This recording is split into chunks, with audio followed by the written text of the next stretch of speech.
आधुनिक जीवनशैलीमुळे वाढत चाललेल्या मणक्यांच्या आजारांपासून ते सांधेदुखीपर्यंत अनेक व्याधींवर शस्त्रक्रिया हा अंतिम पर्याय मानला जातो. मात्र नाशिकमधील जुन्नरकर मेडिकल योगा या केंद्राने या समजुतीला छेद देत योगाधारित उपचारांच्या माध्यमातून अनेक रुग्णांना दिलासा दिला जातोय. या केंद्राचे संचालक योग वैद्यक अभिषेक जुन्नरकर असून Ambar apartment Sai palace hotel मागे सेंट फ्रान्सिस स्कूल जवळ मार्क मॉल परिसर चेतनानगर राणेनगर पाथर्डी फाटा नाशिक येथे हे केंद्र कार्यरत आहे. पुण्यातील कबीरबाग प्रमाणे संजीवन योग उपचार पद्धती आता नाशिककरांसाठीही उपलब्ध करून देण्यात आली आहे. या केंद्रात मणक्यांचे विकार, सर्व प्रकारचे स्पॉन्डिलोसिस, फ्रोझन शोल्डर, सायटिका वेदना, एव्हेस्क्युलर नेक्रोसिस, उच्च रक्तदाब, मधुमेह, पक्षाघात, सांधिवात तसेच गुडघेदुखी यांसारख्या विविध आजारांवर उपचार केले जातात. विशेष म्हणजे हे सर्व उपचार औषध उपचारांपेक्षा योग, थेरपी आणि जीवनशैलीतील बदल यांच्या माध्यमातून केले जातात. या उपचार पद्धतीची खास वैशिष्ट्य म्हणजे केवळ लक्षणांवर आधारित उपचार न करता आजाराच्या मुळावर प्रहार केला जातो. सिम्पटम ओरिएंटेड ट्रीटमेंट न देता आजाराच्या मुळावर उपचार देत आहोत असा विश्वास केंद्राच्या वतीने व्यक्त करण्यात आलाय. सदर केंद्राच्या माध्यमातून आतापर्यंत 1000 पेक्षा अधिक रुग्णांनी येथे उपचार घेतल्यानंतर शस्त्रक्रिया टाळण्यात यश मिळवले. अनेक रुग्णांनी सांगितले की त्यांना इतर डॉक्टरांकडून ऑपरेशनचा सल्ला देण्यात आला होता, मात्र येथे उपचार घेतल्यानंतर त्यांना शस्त्रक्रियेची गरज भासली नाहीये.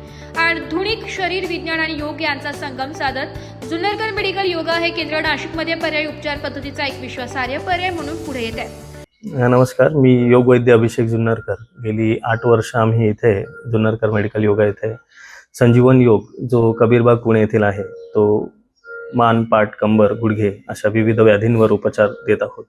ते प्रॅक्टिस करत आहोत. तर जी बिघडलेली रचना आहे ती पूर्ववत करणे हा मूळ उद्देश आहे. स्नायूंच्या आधारे स्नायूंना योग्य तो प्रति ताण देऊन किंवा त्यांना ट्रेनिंग देऊन अशा पद्धतीने आम्ही ट्रीटमेंट देत असतो. त्यासाठी योग थेरपीचा वापर आम्ही इथे करत आहोत. योग थेरपी म्हणजे ज्या वेळेला काही डिसीजेस आहेत आणि त्यावेळेला योग आपण देतोय तर त्याला योग थेरपी म्हणण्यास हरकत नाही. त्या गोष्टी करण्यासाठी काही विविध रोप्स आहेत, बेल्ट्स आहेत, प्रॉप्स आपण त्यांना म्हणू, त्यांच्या सहाय्याने ट्रीटमेंट देत आहोत. आणि त्या गोष्टी इतक्या सोप्या पद्धतीने डिझाईन करून जेणेकरून त्या पेशंटना घरीही प्रॅक्टिस करता येईल अशा पद्धतीने आपण ते ट्रीटमेंट करत आहोत. सर, योगा थेरपी आणि फिजिओथेरपी या क्षेत्रात येण्यामागे नेमकी प्रेरणा काय होती, काय सांगा? नेहमीच असं काहीतरी समाज उपयोगी करावं, त्यातून अर्निंग सोर्सही असावा, पॅशन असावं आणि आपलं काम हे असं असावं की ज्याने आपल्याला सॅटिस्फॅक्शन सर्वोपरी मिळावं असा उद्देश मनामध्ये होता आणि त्यातून ही थेरपी मी निवडली. सर, आपल्या सेंटरमध्ये मानदुखी असेल, पाठदुखी असेल, सायटिका असेल, पॅरालिसिस सारखे पेशंट देखील या ठिकाणी येत असतात. आजारावर नेमकं उपचार कशा पद्धतीने केला जातो, काय सांगा? जेव्हा आपण बघतोय की मान, पाठ, कंबर, गुडघेदुखी, पॅरालिसिस असेल अशा या सगळ्याच व्याधींमध्ये एक कॉमन फॅक्टर असतो, तो म्हणजे स्पेस रिडक्शन. बिघडलेली रचना, ती मणक्यामध्ये अंतर कमी असेल, इंटरव्हर्टिब्रल डिस्क असतील, इंटरव्हर्टिब्रल स्पेस असतील त्या रेड्यूस असतील, त्यामुळे डिस्कवर प्रेशर येणं किंवा गुडघ्यांच्या याच्यामध्ये टिबियो फिमरल जॉईंट असतो त्यातलं अंतर कमी होणं, तर त्या सगळ्या गोष्टी कॉमन आहेत. तर आम्ही ट्रीटमेंट करताना जे अंतर कमी झालंय ते पूर्ववत करण्यासाठी ट्रीटमेंट करत आहोत. योगा थेरपी आणि फिजिओथेरपी यांचा एकत्रित वापर कसा फायदेशीर ठरतो, काय सांगा? योग थेरपी आपण त्याला काही व्याधी झाल्यानंतर ट्रीटमेंट करणं किंवा असं आपण त्याला फक्त ट्रीटमेंट सारखं बघण्यापेक्षा जर आपण त्याला लाईफस्टाईल म्हणूनच स्वीकार केला तर मला वाटतं त्याचा खूप जास्त फायदा होईल. तर या ठिकाणी जर प्रिव्हेंटिव्ह मेजर्स असतील, म्हणजे व्याधी होऊच नये यासाठी काळजी कशी घ्यायची, त्यानंतर तुम्ही व्याधी झाल्यानंतर काय काळजी घ्यायची, याचा सगळ्यांचाच विचार फिजिओथेरपी असेल किंवा योग थेरपीमध्ये केला जाऊ शकतो. ऑपरेशन टाळून रुग्णांना बरे करण्यामागे नेमकी खास पद्धत कशी आहे, काय सांगा? ऑपरेशन हा नेहमी शेवटचा पर्याय असला पाहिजे असं मला वाटतं. आणि खूप सारे तज्ज्ञ डॉक्टर्सही आहेत की ज्यांचं स्वतःचंही म्हणणं असं असतं की ऑपरेशन तुम्ही शेवटचा पर्याय म्हणून बघा.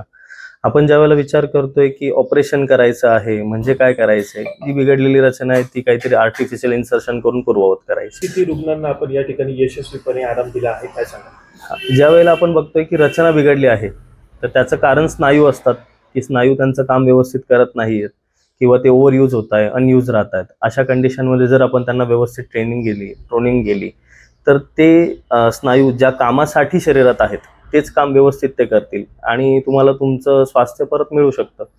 आजपर्यंत आम्ही हजारो रुग्णांवरती उपचार केले आहे, सक्सेसफुली झाले आहेत. त्यांच्यामधले काही 2,000 अधिक रुग्ण असे असतील की ज्यांचे ऑपरेशन त्यांनी टाळलेलं आहे. आम्ही आता इथे नागरिकांची प्रतिक्रिया देखील घेतली. त्यांनी देखील सांगितलं डॉक्टरांनी ऑपरेशन सांगितलं होतं, परंतु आपल्या इथे आल्यानंतर त्यांना त्याची गरज भासली नाही. बरोबर. अशा एखाद्या पेशंट बद्दल काय सांगाल जे विशेष आपण त्याच्यावर उपचार केले गेले या ठिकाणी?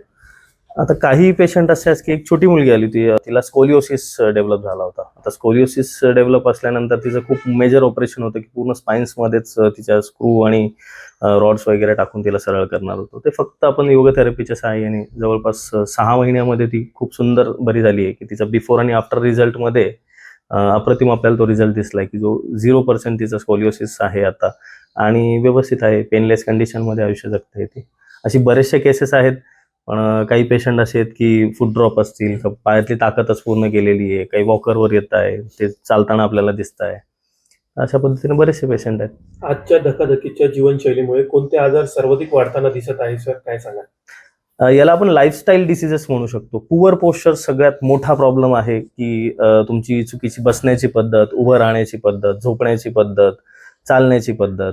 तर त्या जर आपण सुधारू शकलो, जर एखादं कोणी व्यक्ती आहे की जे डेस्क जॉब करताय, सारखंच त्यांना बसून काम करायला लागतंय आणि त्यावेळेला त्यांचा जो पाठीवर ताण येणार आहे, मानेवर ताण येणार आहे, म्हणजे सर्वायकल स्पॉन्डिलोसिस हा जो व्याधी आहे तो अर्ली डिजनरेशन होत आहे, अर्ली सर्वायकल स्पॉन्डिलोसिस अशा गोष्टी तयार होत आहेत.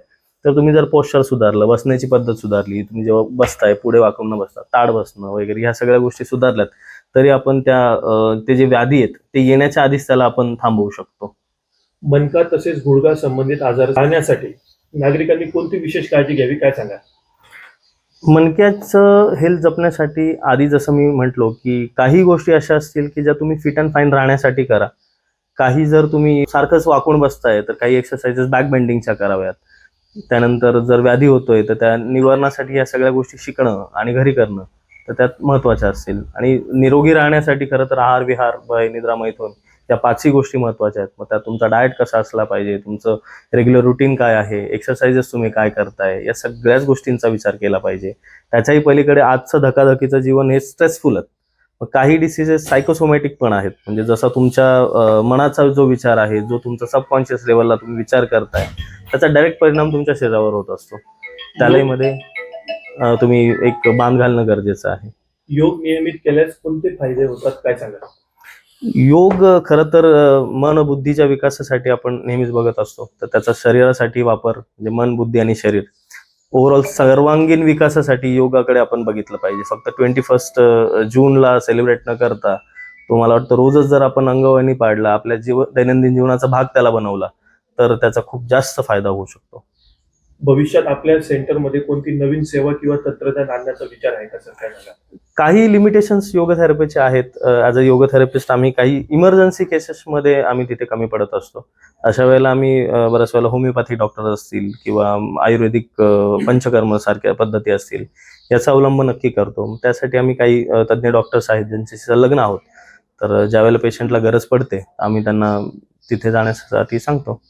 आजच्या आधुनिक वैद्यकीय उपचारांमध्ये योगा थेरपीचे स्थान कसे वाढले आहे सर, काय सांगा? डॉक्टर श्रीकांत करंदीकर यांनी खरं तर ही थेरपी इन्व्हेंट केली होती. त्यांनी या थेरपीला संजीवन योग, 21st सेंचुरी योग ही या आधुनिक जीवनाची गरज आहे. नाहीतर बरेचसे योग ऑलरेडी मार्केटमध्ये होते, तर मग ही थेरपीच का? तर आजचं जे धकाधकीचं जीवन आहे, आजची जी जीवनशैली आहे, या सगळ्यांचाच विचार करून असं काही योगामध्ये काही मॉडिफिकेशन करता येतील का जे व्याधीग्रस्तांनाही फायद्याचे ठरतील, लहान मुलांनाही कामाचे येतील, काही यंग एजेस आहेत त्याच्यामध्ये पण वापरता येतील.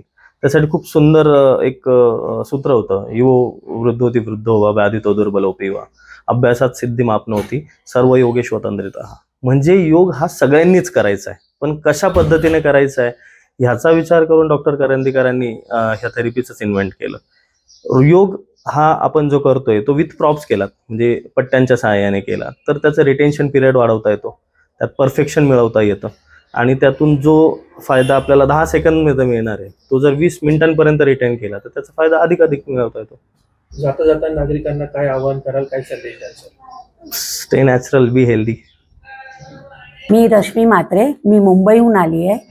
माझे दोन्ही गुडघे खराब झालेले, मला डॉक्टरनी दोन्ही गुडघ्याला ऑपरेशन सांगितलेलं. मी आली तेव्हा मला अगदी धरून धरून चालत होते. मला आज 15 दिवस झालेत. मला तिकडे मुंबईला आमचे रिलेटिव्ह आहेत, त्यांनी इकडे हे जुन्नरकर मेडिकल योगाला त्यांनी ट्रीटमेंट घेतलेली 5 वर्षाआधी. तर त्यांनी मला सुचवलं की तुम्ही नाशिकला जा, तिकडे मी घेतली 5 वर्षाआधी आणि माझं बरं झालेलं आहे. तर त्याची ऐकून मी इथे सरांकडे आली, सरांना दाखवलं. त्यांनी सांगितलं मला की अंदाजे 3 महिने तरी लागतील दोन्ही गुडघ्याला. आता माझा फक्त 15 दिवस झाले आहेत, पण मला 40% बरं वाटते. मी आता आरामात चालते. चालायची 24 तास, फक्त झोपताना पट्टे काढायचं आणि बेल्ट लावायची आणि मग चालायची. आता मी विदाऊट पट्ट्या चालते. नमस्कार, मी श्याम शहाणे. काही दिवसापूर्वी मी सरांचा व्हिडिओ बघितला. मी त्यांना कॉल केल्यानंतर मला लोकेशन माहीत नव्हतं. सरांनी मला लोकेशन टाकलं. 2-4 दिवस जमलं नाही, पण मग 4थ्या-5व्या दिवशी मी आल्यानंतर सरांनी मला ट्रीट केला. माझ्या कमरेमध्ये मला त्रास होत होता, खालीवर बसण्यासाठी आणि चालण्यासाठी प्रॉब्लेम होत होता. तर मी साधारण आता 8 दिवस झालेत मला. 8 दिवसामध्ये माझा खूप रिस्पॉन्स आहे आणि मी आता एकदम फ्रीली, म्हणजे मला आता हवेत चालल्यासारखं वाटतंय. पूर्वी मी खूप तसदी घेऊन चालायचं, पण आता तसं काय वाटत नाही. सर प्रत्येक वेळेस आम्हाला गायडन्स करता, रोजच्या पद्धतीमध्ये कुठला व्यायाम घ्यायचा आहे, कुठला किती पद्धतीने घ्यायचा आहे, जास्ती पण वर्कआउट नको आहे ॲक्च्युली, त्या गोष्टींचं आम्हाला वेळोवेळी मार्गदर्शन करतात. पायाला वाक आला होता, गुडघे दुखत होते. माझ्या मिस्टरांना ऑपरेशन सांगितलं होतं, त्यांचं इथे कव्हर झालं, त्याच्यामुळे आम्ही इथेच ट्रीटमेंट घेतली. आता एकदम रिलॅक्स वाटतं, इथे फरक पडतोच. मी 1 वर्षापूर्वी ट्रीटमेंट घेतली होती. माझ्या मानकेचा प्रॉब्लेम होता. डॉक्टरने मला ऑपरेशन सांगितलं, 3 लाख रुपये खर्च. तर मी इथे ट्रीटमेंट घेतली. 2 महिन्यामध्ये माझं पूर्ण पाय क्लिअर होऊन गेला. म्हणजे माझी चप्पल सुद्धा नाही, म्हणजे काहीच नसलं पायाचं, बाईक चालवत पायाला. 1 वर्षापूर्वी ट्रीटमेंट घेतली. आता एकदम व्यवस्थित आहे, आता काहीच प्रॉब्लेम नाही. डॉक्टरने मला ऑपरेशन सांगितलं होतं. हो, ऑपरेशन सांगितलं होतं. 3 लाख रुपये खर्च सांगितलं होता. पण अभिषेक डॉक्टर आल्यानंतर मला परत पडलं म्हणून 2 महिन्यामध्ये मी क्लिअर झालो. 1 वर्ष होऊन गेलं या गोष्टीला. आता पायाचा काहीच प्रॉब्लेम नाही. माझ्या मिसेसला मी परत घेऊन आलो, तिचा प्रॉब्लेम होता. तिचा आता 1 महिना झाला ट्रीटमेंट, गुण पडले. 2 महिन्याचा कोर्स आहे, तर व्यवस्थित. नमस्कार, माझं नाव गोरक्षनाथ बोरस्ते. मी साकोरे मेघेतून सरांकडे जवळपास 2 महिन्यापासून ट्रीटमेंटला येतो आहे आणि अंतर मला लांबचं पडतं आहे. त्यामुळे सर मला घरी पण ट्रीटमेंट देत आहे आणि त्या सरांच्या मार्गदर्शनाखाली मी ती घरी करतो आहे. माझा प्रॉब्लेम असा आहे की माझे 2 मणके 70% सरकलेले होते. तर सरांच्या ट्रीटमेंटमुळं मला जवळपास 70 ते 80% 2 महिन्यामध्ये फरक वाटला आहे आणि नक्कीच ट्रीटमेंट सरांची छान आहे. ब्युरो रिपोर्ट, नाशिक लोकशाही न्यूज, नाशिक.